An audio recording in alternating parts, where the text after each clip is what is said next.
بسم الله الرحمن الرحيم. أعزائي المشاهدين، أهلا وسهلا بكم في حلقة جديدة من قناة محمد الحمراوي لصيانة الأجهزة المنزلية.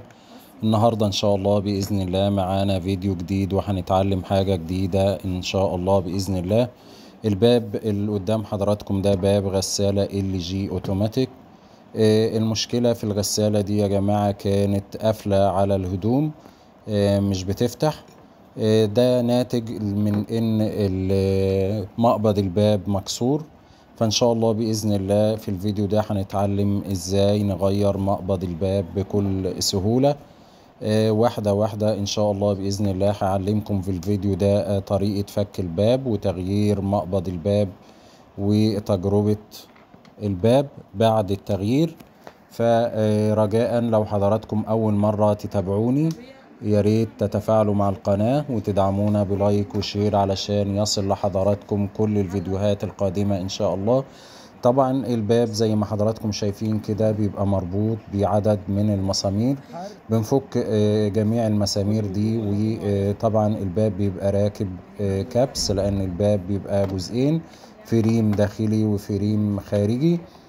زي ما حضراتكم شايفين كده بسكينة رفيعة او مفك رفيع بنحاول نخرج الجزئين من بعض زي ما حضراتكم شايفين كده بالظبط. طبعا اللوك ده يا جماعة او المقبض ده زي ما حضراتكم شايفين كده مكسور من الجزء ده. وده طبعا ناتج لان في احيانا اطفال بتفتح الباب بعد مرحلة الغسيل قبل اللوك ما يفتح، او احيانا بيكون اللوك بيعلق فبيتعافوا على المقبض ده فبيتكسر بالشكل اللي حضراتكم شايفينه. طبعا ده شكل المقبض من الداخل، بيبقى راكب او مثبت في الفريم كده بتيلة زي ما حضراتكم شايفين.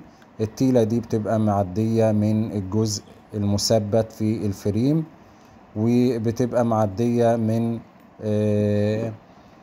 اللسان ومعدية من المقبض بتاع الباب. دي شكل التيلة كده زي ما حضراتكم شايفين، وده المقبض بيبقى راكب عليه اللسان، وده المقبض الجديد طبعا زيه بالظبط زي ما حضراتكم شايفين.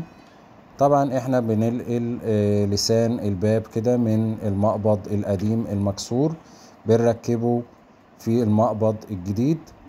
ودي شكل التيلة بتبقى راكبة ازاي. انا بوضح لحضراتكم ان التيلة بتبقى راكبة ازاي في مقبض الباب. بتبقى داخلة في السوستة دي وداخلة في المقبض، ولكن بتكون مثبتة في الفريم بتاع الباب. انا بوضح لحضراتكم بتبقى راكبة ازاي. انا بخلعها تاني طبعا علشان اركبها في الفريم. المقبض بيركب بنفس الطريقة دي كده، وبركب التيلة الاول في مكان التثبيت بتاعها في الفريم الداخلي. طبعا التيلة دي بتبقى احيانا من المسحوق والحاجات دي بتبقى عليها كده زي رايش، بنحط لها يعني حتة شحم كده علشان تبقى سهلة معانا، وبتدخل معانا التيلة في المقبض زي ما حضراتكم شايفين كده بكل سهولة.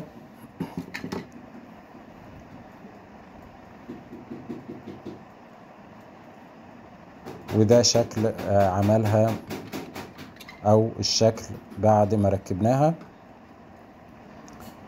وبركبها طبعا برفع الازازة بتاعة الباب كده لان المقبض بيعدي من تحتها من الفتحة اللي حضراتكم شايفينها، وبركبها تاني.